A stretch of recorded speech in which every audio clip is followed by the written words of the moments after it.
Valuation itu is not science. Kenapa bukan science? Karena ketika kita menilai sebuah perusahaan, misalnya kita menilai perusahaan tersebut nilainya 10 miliar. Investor lain itu bisa menilai perusahaan itu 15 miliar. Science itu sesuatu yang exact. Valuation itu juga not art.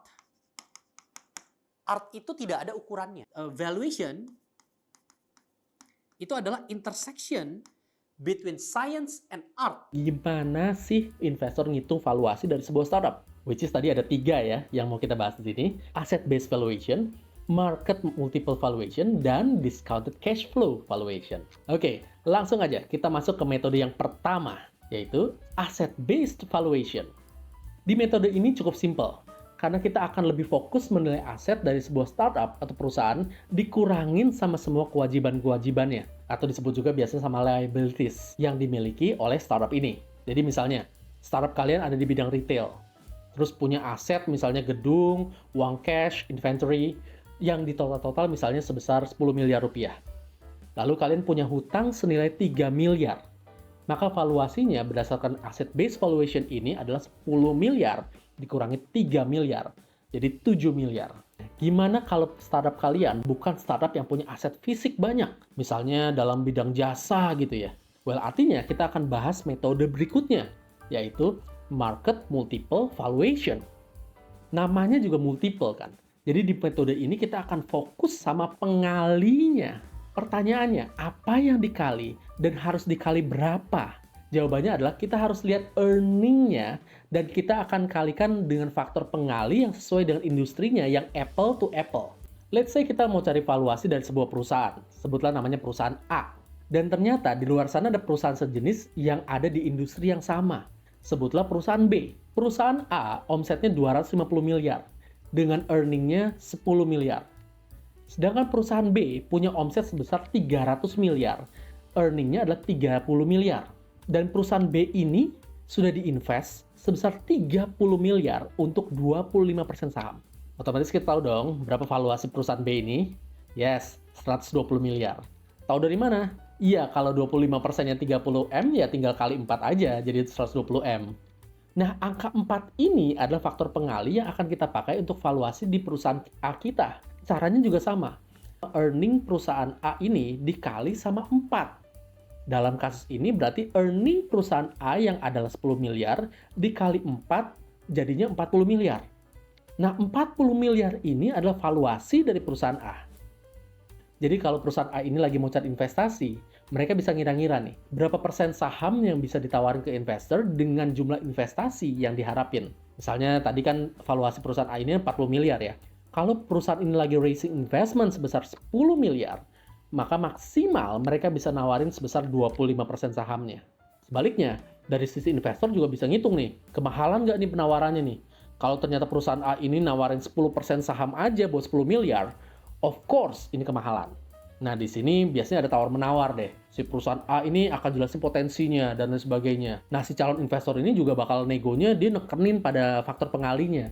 Yang pastinya jadi gede banget kalau misalnya porsi saham yang ditawarin tuh kecil dibanding sama nominal uang yang akan diinvestasiin. Tapi di mana gue bisa cari pembanding buat faktor pengalinya? Kan nggak semua startup terbuka soal nilai investasi yang udah mereka dapet. Sebenarnya kalau kalian biasa investasi di bursa saham, kalian pasti kenal yang namanya PER atau Price Earning Ratio.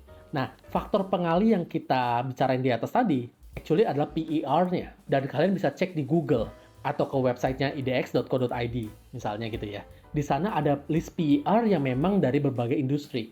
Kalian bisa cek average PER untuk industri kalian tuh berapa sih? Now, let's move ke metode valuasi yang ketiga yang biasa gue pakai, yaitu discounted cash flow valuation atau biasa disebut dengan DCF. Metode ini fokusnya sama seberapa besar sih cash yang mampu dihasilin sama sebuah perusahaan dalam beberapa tahun ke depan.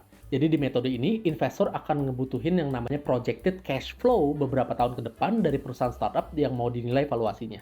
Dan mereka akan fokus ngelihat free cash flow-nya, alias laba bersihnya. Tapi nggak cuma laba bersihnya, namanya juga discounted cash flow.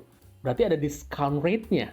Discount rate ini tuh sebenarnya actually resiko atau tingkat resiko dari si investors. Mostly untuk startup biasanya sekitar 20-50%. Biasanya buat startup yang udah ada traction, gue akan kasih taruh misalnya 20%. Tapi kalau startup-startup teknologi yang baru mulai misalnya gitu, mostly gue akan taruh 50%. Jadi secara konsep, kalau kita mau ngitung valuation dengan discounted cash flow ini tuh, investor akan ngitung berapa sih present value dari setiap cash flow yang dihasilin oleh startup di setiap tahunnya dalam beberapa tahun ke depan. Cara ngitung valuation-nya adalah kita tulis dulu cash flow yang udah diprediksi oleh startup. Misalnya, tahun pertama, startup A diprediksi akan memperoleh cash flow senilai 1 miliar. Tahun kedua, 3 miliar. Tahun ketiga, 2,7 miliar. Tahun keempat misalnya ada peningkatan nih, jadi 5 miliar. Lalu tahun kelima misalnya cuma dapat 4,5 miliar. Habis itu kita tentuin discount rate-nya. Taruhlah di 20%. Nah, cash flow dari masing-masing tahun ini kita akan hitung present value-nya dengan rumus cash flow tahun N dibagi dengan 1 plus R dipangkatin N.